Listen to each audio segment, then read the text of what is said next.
Debout Congolais, unis par le sang, unis dans l'effort pour l'indépendance. Dressons nos fronts, longtemps courbés, et pour de bon, prenons le plus bel élan dans la paix. Mbote na bino balandi tindika télévision.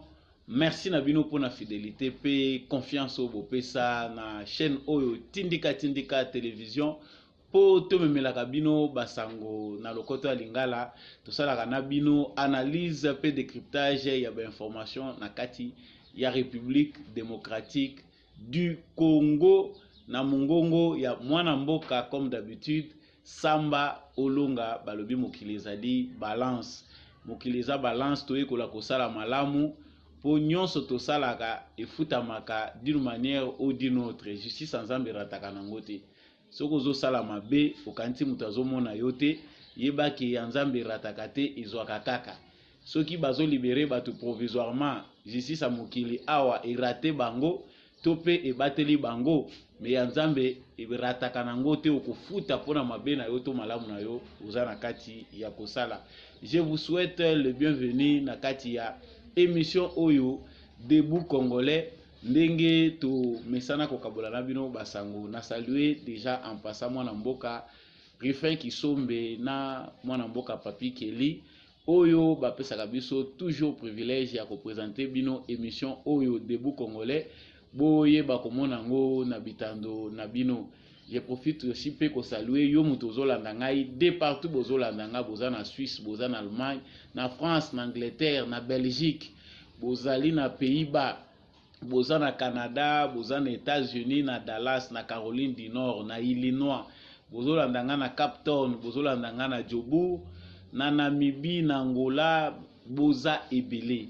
J'entre à l'intérieur du pays pour na kolobaki naza Beni, naza Butembo, Nord Kivu, bozali na Goma, boza na Bukavu, boza na Kisangani, boza na Maniema, boza na Mbujimai, boza na Kananga, boza na Équateur, na Guado, boza na Mbandaka, boza na Bokungwekela, boza na Gemena, boza na Kikwiti to na Bandunduville. Bisika nyonso bozolanda ngai na Congo central, na Matadi, Boma, Mwanda, tout comme na ville province ya Kinshasa. Vraiment, je vous porte à cœur. Liste Oyo ezali exhaustive te na yebike bo tindaka ba commentaire na bino boza ebele bozala na ba frontière kuna ya Sud Soudan kuna na Aru.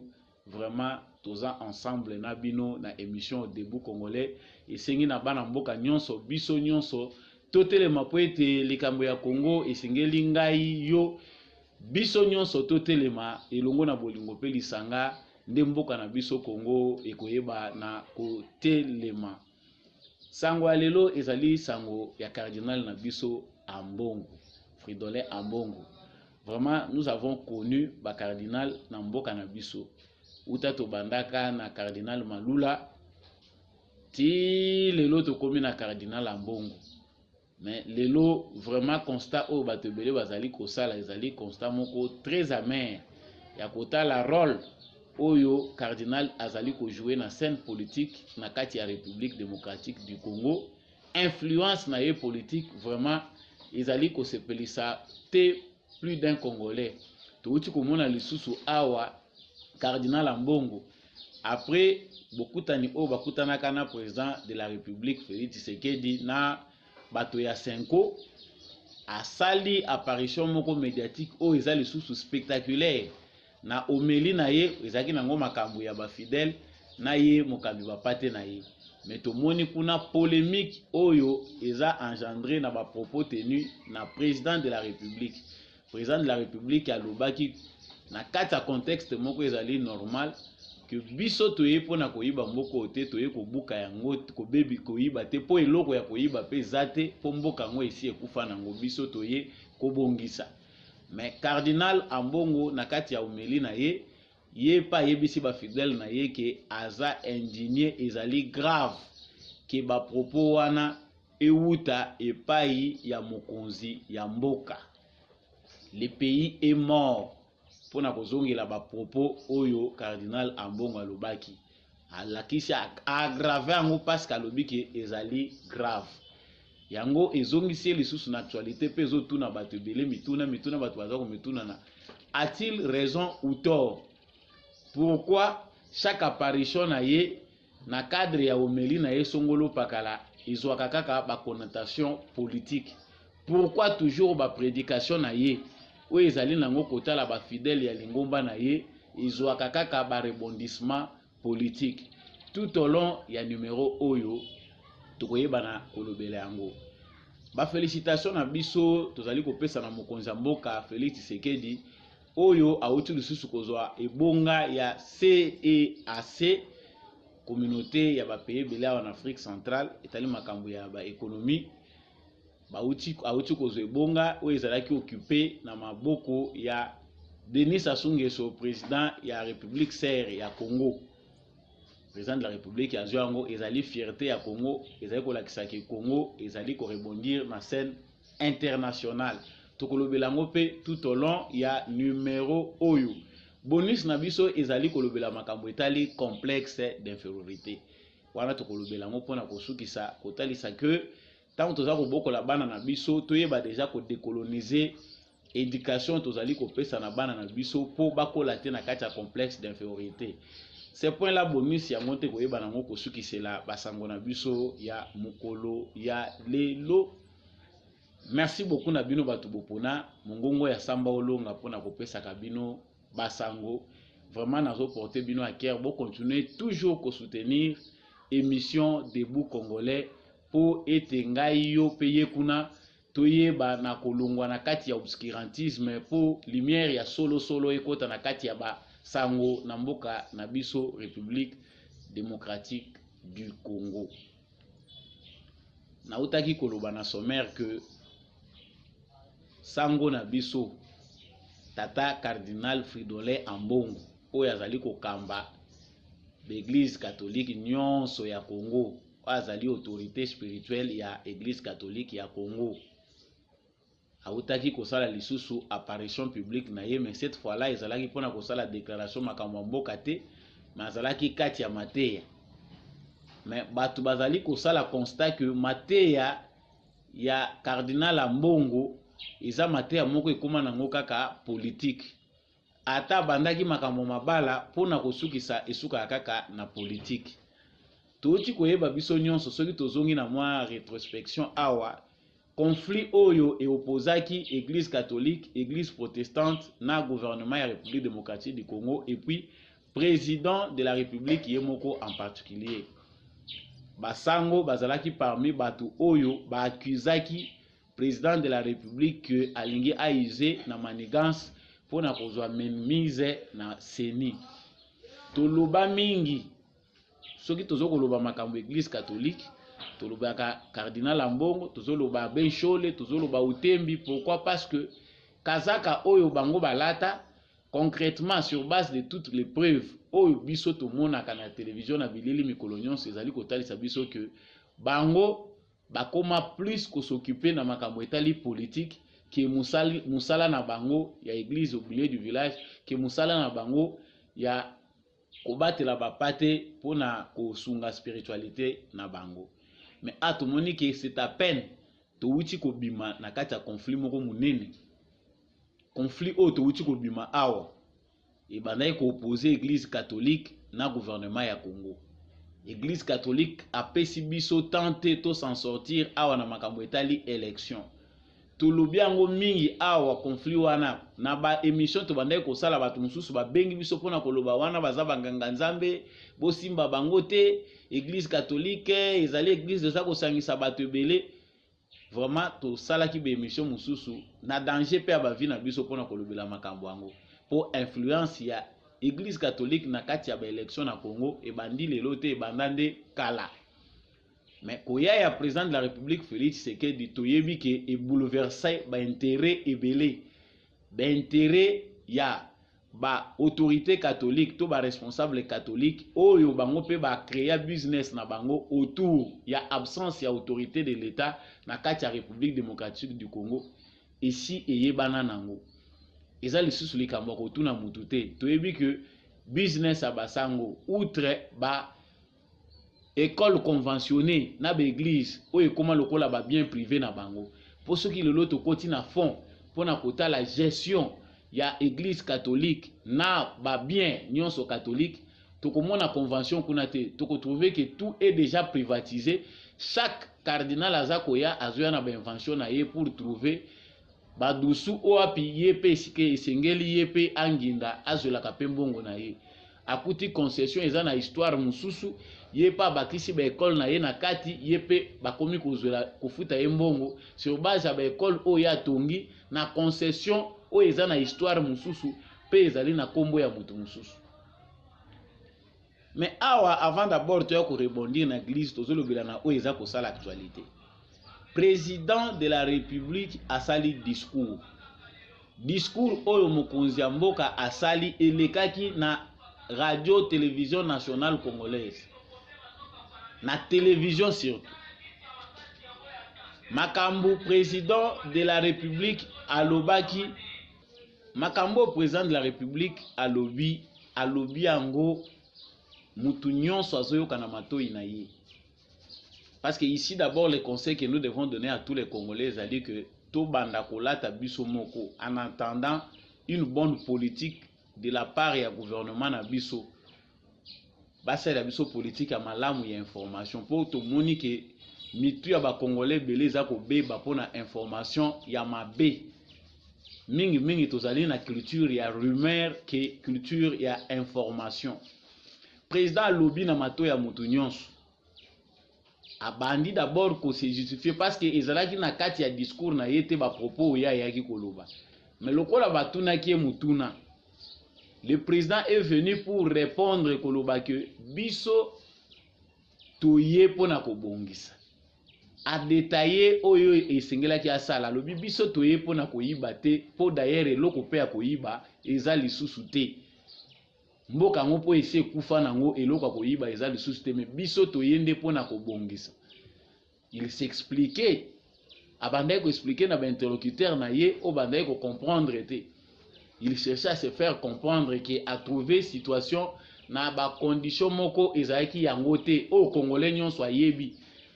Peut-être que certains Congolais ba yebi te ke mboka na libulu o ezali eza difficile pona ko bimisango. Eza impossible te mais ezali difficile. Kobanda mitu ya batu tina banzela batu bazokanisa ke kobonga ya mboka eza kaka batonga banzela batongela bango bopito batitira bango ba pri ya biloko. Kobonga ya mboka ezali mitu ya ba Congolais. Tout commence par la tête. Mais awa ezana batu oyo baza ba spécialiste ya intoxication.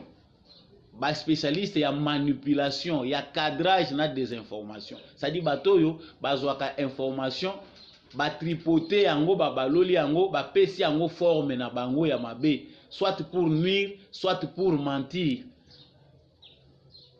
Bakati ba propos ya président de la République na 15 minutes. Soko tolandeli ba politicien belé ba musuku na kotanga ba kombo na bango wate oyo baza ko sala commentaire sur discours ya président de la République. Eza batu oyo bazwi kaka les 15 secondes ya mboka oyo ese kufa nango d'ailleurs ese kufa eloko ko yiba eza lisusu te. Et yango nde muteza ko sala ba commentaire. Mais tozo mituna vraiment où est passé l'élite congolais? Parce que dans un pays où les élites existent, débat ya boyeko ko salema na société te et koki kozwa biso un mois te.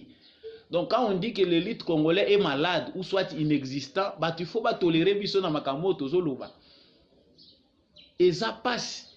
Mais le plus pire ici c'est que le cardinal aussi a raté peu occasion ya kokanga munoko na ye pa koti na kati ya débat yango.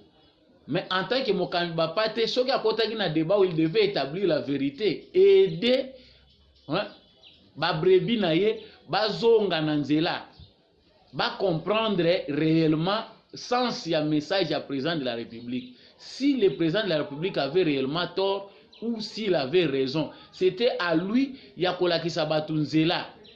Mais malheureusement pour nous, cardinal azana kan ya bato yo bazako bakoki ko aider ba Congolais te po obscurantisme elongwa na mboka na biso. Obscurantisme ezali molili eza makasi sur le plan information. Toko kozwa kaka régime ya Kabila dans ne mobimba 2018. régime oyo musala nango ko abrutir ba congolais, c'est-à-dire ko bebisa mitu ya ba congolais à travers ba information ya mabe. Communication gouvernementale à 80% zalaika ba mensonge. Pe ba politicien wana ba kabiliste attitude na bango ezalaka attitude kaka ya batu oyo ba mesana kokosa faire la politique pour na bango elakisi kokosa. Mais aujourd'hui au moins nous avons un président sincère, président moko azwa clair na ba propos na ye. Batu balinga ki akende kolobela ngo wapi na chambre na ye akende ko murmura ngo wapi. Non, en tant que président de la République, il ne devait pas dire ça. Donc ici on comprend que cardinal Ambongo pe azana kati ya lisanga ya batu oyo balingi te ke ba congolais ba mona clair. Batu oyo ba contribuer na obscurcir vision ya ba congolais. C'est-à-dire ko diminuer vision ya ba congolais. Parce que batu ba mona ka clair à travers ba leader ya mboka na bango, à travers ba élite ya mboka wana. Parce qu'il y a toujours une classe oyo ezali na responsabilité ya ko éclairer opinion mobimba. Mais cette classe là, à cause de la corruption, à cause ya système ya mabe oyo ruiné mboka ko banda sommet tina base, elle n'existe presque plus. Mais bateau baza ko prétendre que la élite, que la leader, que ça soit religieux, topé politique, bango wana nde mutu baza ko ya ko aveugler ba congolais. Comment imaginer que prédication o eza na sens ya ko éclairer, ko orienter rôle l'église, même si un état ne fonctionne pas bien, ezali ya ko éclairer opinion. Ezali ya ko lakisa batu nzela nini ya malamu esengeli balanga. Mais ici la peine en est que le cardinal est revenu sur ses traces. Mais après tout ce que l'église catholique avait fait, makelelo bango nyonso batiaki partout ndenge za boye mboka ezotambola mabe mboka ekufi, les représentants de l'opposition tokanisaki que élection ekokende église catholique akokota te bakokota te bakondimaka dimate makambo nyonso bakoboye. Mais nous les avons fini to finir par komona bango tomoni bango baye kokota. Parce qu'on s'attendait que bakokota te, mais au finish tomoni ke bakoti kaka. Parce que va un changement l'équipe makasi. Mais ici Tata Cardinal vient encore jeter encore pavé mususu dans la mare. Aye lisusu kocha lisusu kao, donc a créé débat pe aye mususu. Chaque fois que les Congolais sont soit concentrés dans makambo etali gouvernance, na vigilance citoyenne, il y a quelqu'un qui amène un sujet de distraction. On a compris que les cardinals jouent un rôle awa. Fridolin Ambongo rôle ou azali ko jouer, ezali rôle moko ya ko aveugler ba Congolais, il y a diversion.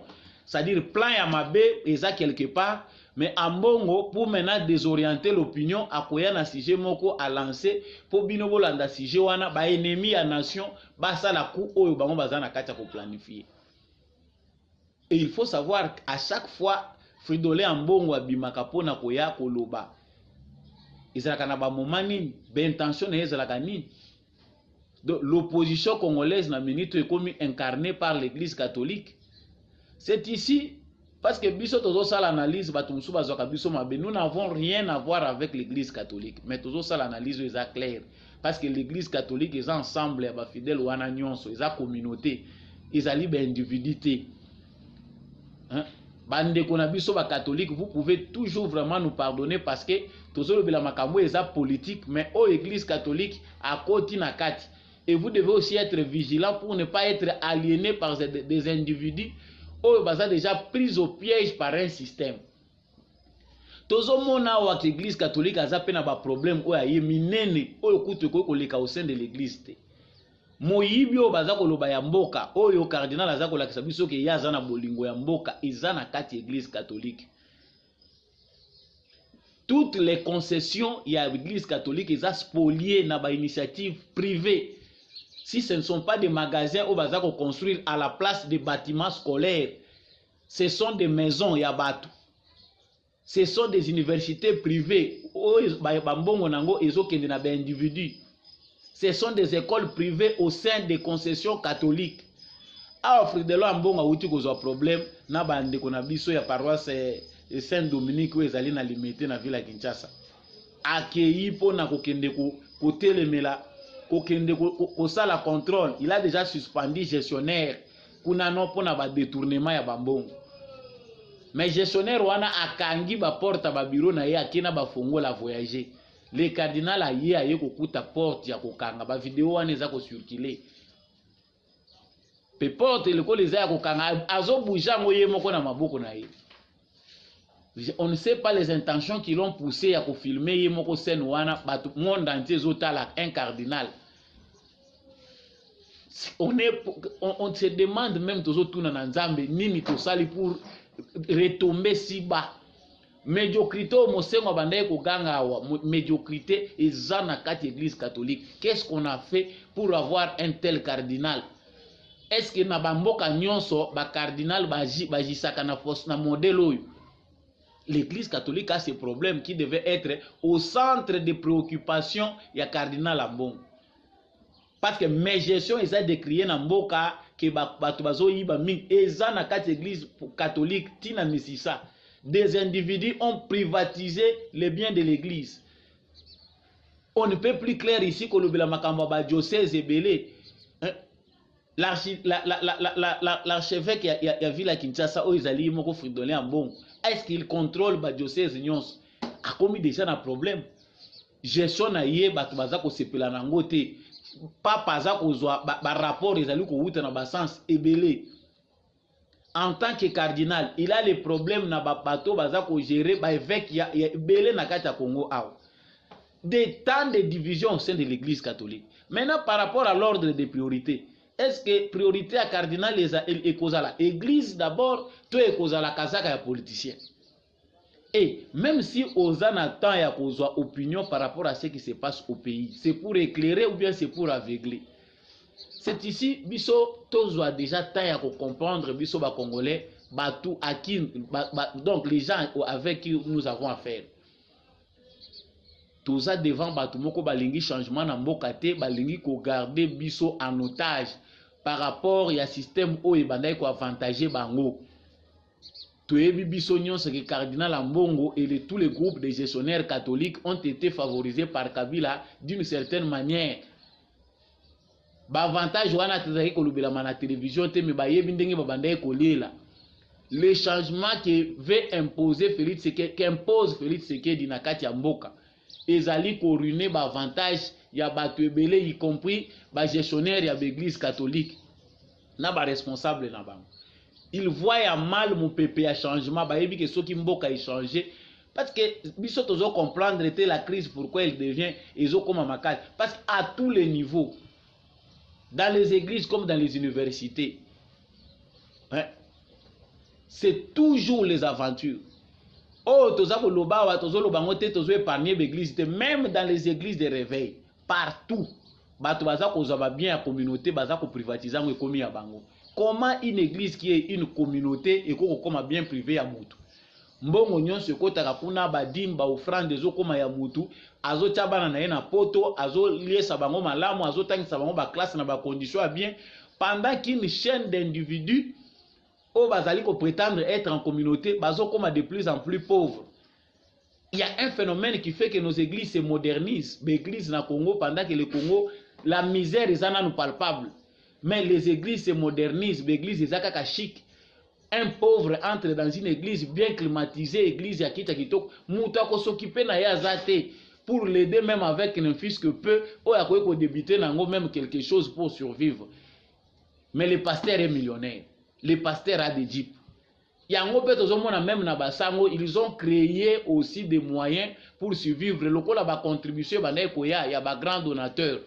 Obo bandaye ko pesa bambongo na bango ebele na église catholique ba pesa ka lisusu te et créer système moyibi na kati église catholique o aza ko gérer église diocèse moko yeba peke na kati diocèse wana il va créer aussi ses manœuvres pour voir là où il peut soutirer l'argent au sommet comme à la base dans l'église catholique il y a la corruption à haut niveau.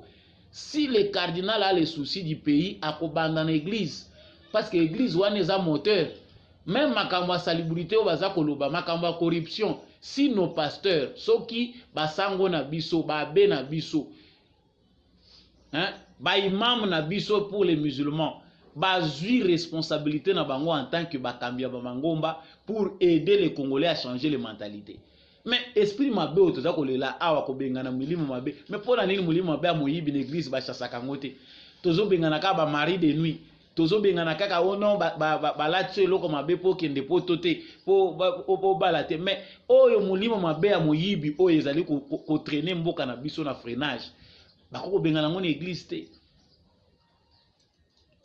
Comprenons, très chers frères congolais, que système oya mabe eza ko luka ba méthode ya ko résister.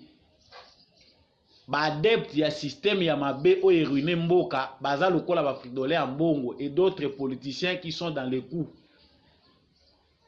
Le combat ici c'est contre les changements. Ezate kalinga éclairer ba congolais, il est contre les changements. Son souci c'était ya ko nuire na ba congolais, ko diaboliser Tshisekedi pour montrer que Tshisekedi alobi mabe azokumba mboka mabe. Est-ce que c'est ça son rôle?